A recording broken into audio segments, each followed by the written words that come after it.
So, BrazTesol chapter Brazil is holding its very first Pecha session. Now, what is a Pecha, Pecha, Kucha, Pecha, Kucha? And this is the very first question that people usually ask themselves. When we mention the name, people tend to say that,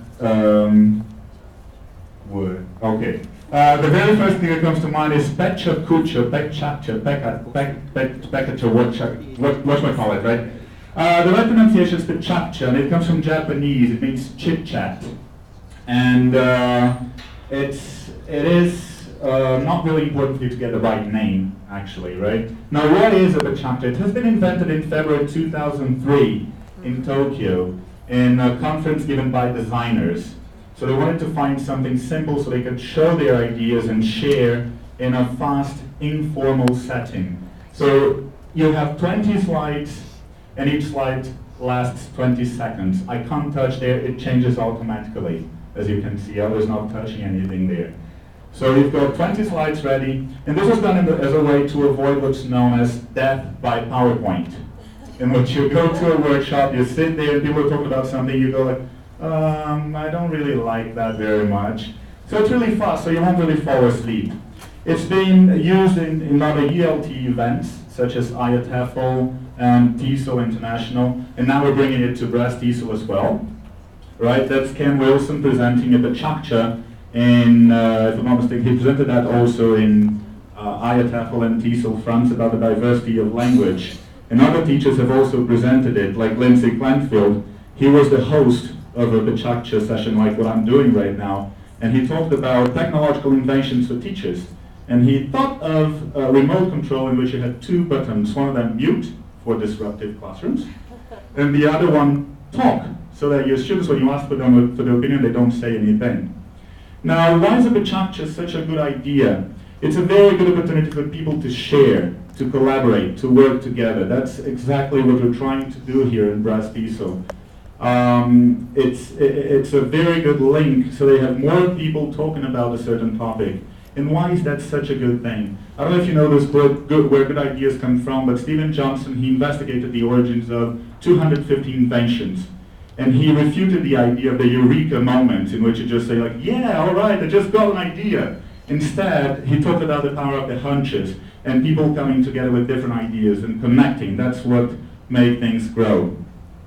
Now, of course, not everything is a bed of roses in a Pecha. Things can go wrong, as you can see there, right? So there are many, many things that might happen to people who are presenting a Pecha, and I've watched a couple of Pechachas, and I tried to put a couple of things here, just like what happens in a class. So, for instance, you may plan too much, and when you're trying to deliver the message, there's just not enough time for you to do that. So if you try to talk about something that's very, very complicated in one slide, 20 seconds, you're likely to be talking about it when the slide has already changed and you have just no idea about that. And then, well, the other problem is also true when you have nothing else to say, but the picture says it all. Pizza Hut, we have pizza. Next slide, please. Right, you don't need to say anything else. Stating the obvious, that's just pointless. Another problem that usually happens when you're presenting your Pecha is when you try to add lots of words on the same slide. And especially if I'm talking about something that's different than what's written on the slide, and you try to read what's written there, and you try to listen to me as well, you probably can't finish everything that's written there, you can't listen to me. So that's not a very good idea when you're doing a Pecha. Some people could read until the end. Another thing, could you guys just quickly, can you share with your partner, can you spot the differences you can see among these pictures, please? All right, thank you very much. You just don't have time for collaboration, right?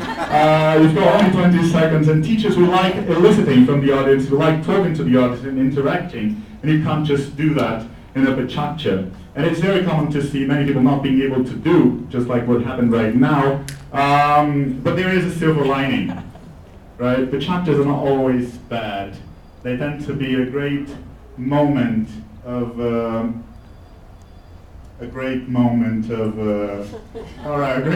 sharing, of connecting, and it's a great opportunity for you to hear different people talking about different things. And if everything goes wrong, you can always have a good laugh about it, right? And Yes. Okay. Usually when you think about the connected DLT community, we have the idea of Web 2.0. And when I talk about connected these days, you think about technology. And that's not the only thing that happens. Of course, BrazTesol is also present in this, BrazTesol Brasilia. We've started our Twitter account. That was perfect synchronization, right? Our Twitter account, you can start following our Twitter account, and we're going to be sharing things there with all of you, and we accept contributions as well. There's also our blog, BrazTesolRegional.com, and we accept contributions as well from you guys, and that's how we make the community grow. This idea of connecting and sharing and using online tools, I believe you all know the name of this guy here. Do you know him? Jeremy Harmer. In one of his presentations in São Paulo, he talked about that. He asked this question, where do you look for information these days? And he was talking about when he was preparing a presentation. And the thing is, it's not on Google and Wikipedia anymore. You've got what we call our PLNs, or personal learning networks. Your PLN is unique. You choose the people who are going to be members of that. You can trust them. You can actually believe in what they're telling you. It's much more reliable than Google and Wikipedia. BrazTesol celebrates this diversity and this connectedness of teachers. Our motto is, the more we are, the stronger we become. And in São Paulo, we had about 1,300 teachers sharing and learning together. And we're here inviting all of you to sit here for a session of the Pecha presentations with lots of wonderful presenters. Thank you very much.